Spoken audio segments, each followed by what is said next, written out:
I king, I do or die king. I take purple to the head like a Viking. Free drinks to a head like a Siamese. We getting drunk in this motherfucker high key. We bout to pop off like when you pop the lock off. Brandon got the cannon that'll knock your block and socks off. Jewels that'll fool you, fools that'll do you. Got two bras in the pool that'll screw you. Who knew that I'll hold a tool that blew through you? The heat is a beast with teeth that'll chew you. I'm not the one you count on with digits on my right arm. Support like the wall that you hook your TV mount on. Y'all think I'm bullshit? Y'all think I'm bullshit? I'm not bull-jiving. Listen, so Canelo Alvarez versus Terrence Bud Crawford in negotiations to happen 2026, the rematch. And let me tell you something. I'm not bull-jiving. See, I don't see this as a Saul Canelo Alvarez versus Terrence Bud Crawford rematch. I see this as a ShowBizz the adult redemption. I'm going to put all the bags on Terrence Bud Crawford to win this damn fight. My bookie that I want to try.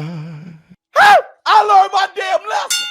Listen, I'm getting my $20,000 back. I can give a damn if Terrence Crawford is the favorite 5-1.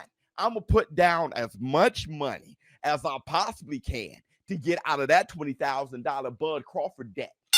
And that's the black damn two sugars. Yeah, I learned my damn lesson. And look at me. Look at me. I am dead serious. Now, listen. Now that we got that out the way, let me give my take, okay? First and foremost, Terrence Bud Crawford is a damn dog. And let me tell you what I mean.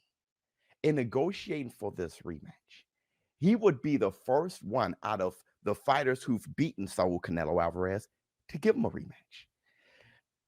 Floyd Money Mayweather didn't give Canelo Alvarez a rematch. Dimitri Bivol didn't give Canelo Alvarez a rematch. But here, Terrence Bud Crawford doing what he does. And let me give you a side note. Let me just put a pin in that. Put a pin in that real quick. Do you know what Terrence Bud Crawford was trying to do? The type of bags he was trying to collect this year? Terrence Bud Crawford accepted the Jake Paul fight. Yeah, the replacement fight for Gervonta Tank Davis. Terrence Bud Crawford accepted that damn fight. Now, MVP, Jake Paul, they didn't go with Terrence Bud Crawford. They went with AJ, which I'm still scratching my head on that one. All right, because that is going to be a brutal knockout. But with that said, Terrence Bud Crawford said yes to this, knowing damn well he's going to negotiate with Canelo. You want to talk about the bags Crawford tried to get, all right? And that's the damn black two sugars. But Saul Canelo Alvarez. Why the hell would Saul Canelo Alvarez take the rematch? All right, why would he start negotiating? I'm going to tell you why. He's a competitor. And there's a few things going on here. Number one, there was a rematch clause. And I do know right after the fight, Saul Canelo Alvarez was like, there was nothing I could do with him. But I think what happens is you start to sit back. Let me look at the fights. Let me think about this. The fight was closer than I thought. You know, that's what Canelo's thinking, right? Because technically it was. All right, when you think about the copy box and shit, put a pin in that. We all know Terrence Crawford whooped that man's ass 11 rounds to 1 in reality, all right?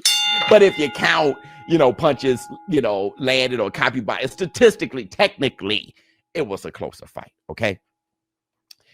Now, Saul Canelo Alvarez also, last time you saw him, he's, nursing and recovering from an elbow surgery, which he had an elbow injury going into the fight. So, you start thinking about stuff like that. I'm talking about if you Canelo, why would you say, let's go ahead with the rematch? I think I got a shot. All right. Being a competitor for one.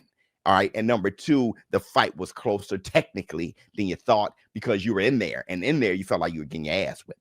And number three, you went in there nursing an elbow injury. So it's like, I think I may have a chance if I'm 100% healthy. All right. He feels the same way about Bivol because he had a wrist injury going into the Bivol fight.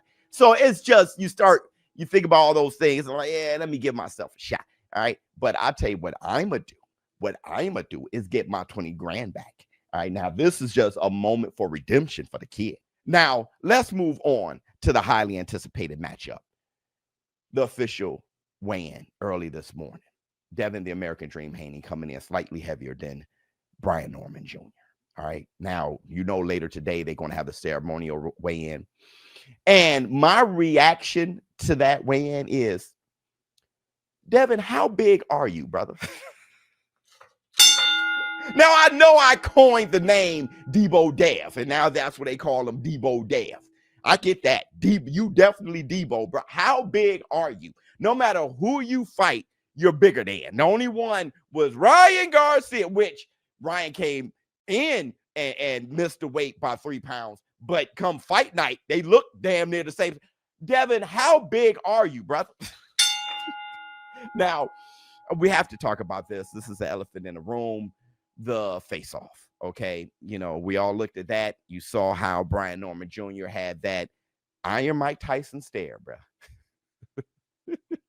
All right? But then you look at Devin Haney, and you can't help but to think, oh, okay, that's some nervous energy. I usually don't see him like that. I usually see him more violent than that. I do see him animated at the weigh-ins or at the face-offs, but he's animated in a violent way. Right there, he's smiling, doing a lot of jittering. You can't help but to think that that's nervous energy. Now, also, in leading up to this fight, has Devin Haney switched up? Certainly. He's really a bum. I really didn't want to say nothing, but he's really a bum. I never even heard of this nigga until 2 years ago. Once again, he just came out of nowhere. He's nobody. Recent face-to-face interview, you said he was just another guy. He's a bum. Why do you feel that way about him? No, I think he's a great fighter. I'm fighting the best guy at 147. I went and faced the best guy, and I genuinely think that he's the best guy at 147. So. Show me my bitch. Show me my bitch. Show me my bitch. Show me my bitch. Yeah, I'm right here. I'm right here. Shut up. Your motherfucker. Shut up. Where your security at, fuck nigga? Where the fuck your security at, nigga? We right here. We right motherfucker here, bitch ass motherfucker. You a bitch, nigga. You a bitch. Shit. Yeah, all right. Oh, random. Yeah. You see what happened. You ain't. Championship of the world, sanctioned by the WBO. Undefeated versus undefeated.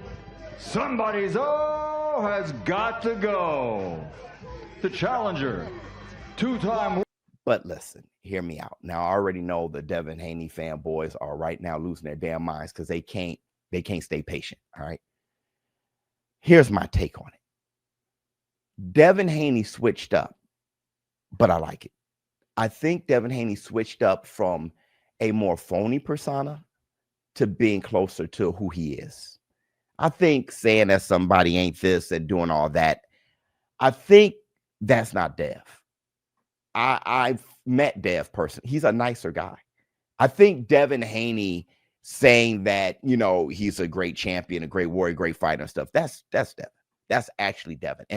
And if anything this lead up did for Devin was put the mirror up, and Devin just like, you know what, man, we ain't got to do all these shenanigans. You got the fathers going back and forth and all that. We really don't have to do all the shenanigans. I need it in real life. So fight me. So fight me. Fight me, Bill. You say you're going to fight me, Bill. Fight me. All right. Now, as far as the face-off and the nervous energy, I get that too. See, if you look at the first face-off and look at just how tense that was, they just really don't like each other. And I am sure Ring was like, we ain't got that kind of time. I don't want y'all touching each other, pushing each other, getting all physical up there. And I think because of that, you see Brian Norman stepping up with his hands down, all right, but still showing that he's there to knock out Devin Haney. While Devin Haney, since he can't get his nervous energy out that way, you know how he pushed Lomachenko and how whatever he was doing with Ryan Garcia and all muffing people and stuff like that, he decided to get it out by doing that. So all of it is nervous energy, but I think it looked more strange because of the fact that he knew he was out of country. You know what I mean? They said no getting physical and stuff like that. And I think he ended up bouncing up and down and just, being on that. That's what I really think it was. All right. Nervous energy, yes, but I think that's why. Now, lastly, but not leastly, Ryan Garcia versus Mario Barrios for the WBC crown. That's in February. Here's what I think about this. Ryan Garcia has found a new focus, it seems. And he told the War Room he's more dedicated. He's going to be training harder, stuff like that. Just going to condition himself. He's already been training. he's going to dial in more. All right. That's a good mindset. We need Ryan Garcia if he thinks he's going to be champion by beating an highly experienced dog in Mario Barrios, who is a big kid. To beat him, he's going to have to be dialed in. To be a champion, you got to act like one. To be a warrior, you must train. All right. Now, Mario Barrios, he doesn't do anything exceptionally well, but he does everything very well. And his experience, he done fought the Gervonta Tank Davises of the world, right? He done fought Ugas. He done fought Keith Thurman. He done fought Manny Pacquiao, which I think Manny deserved a nod on that one. Okay. But with that said, his experience, what he does very well, his power. Does he have the greatest chin in the world? Not exactly. All right. Ryan Garcia can swat, and I'm sure he's going to be swatting a bit more at welterweight. I got Ryan Garcia on this one. I think Ryan Garcia's special effects is going to take him further. All right. But with that said, Mario Barrios, you guys know how I felt about him. Been a big fan of his since he stepped in the square circle. I think Mario Barrios, I think he's going to put up a fantastic fight. He's going to show why he's champion. If he gets knocked down, he's definitely going to get up a million damn times. But I do have Ryan Garcia, and I think this fight Saturday with Devin the American Dream Haney and Brian Norman Bates, Mr. 6 weeks, I think we have to look at that very closely as far as the results to see how the welterweight division is going to shape up and what can be possible. Because I think the winner of this fight Saturday on Ring, it will be facing the winner between Ryan Garcia and Mario Barrios in February. Now, you'll be able to watch the Ring card with the Ultimate Plan. It's the cheapest way. So make sure you guys get the Ultimate Plan to be the ultimate fan so you can watch all the fights on the zone, including the pay-per-view fights. Very cheap way. All right. Only $45 a month. All right. Hit the Tyson bell. Okay. So later on today, I will be doing some live stream commentary of Ring 4. And if I am whitelisted, I will also be doing the live stream commentary for Jake Paul and Anthony J. Joshua kickoff press conference. ShowBizz for adult. I'm out.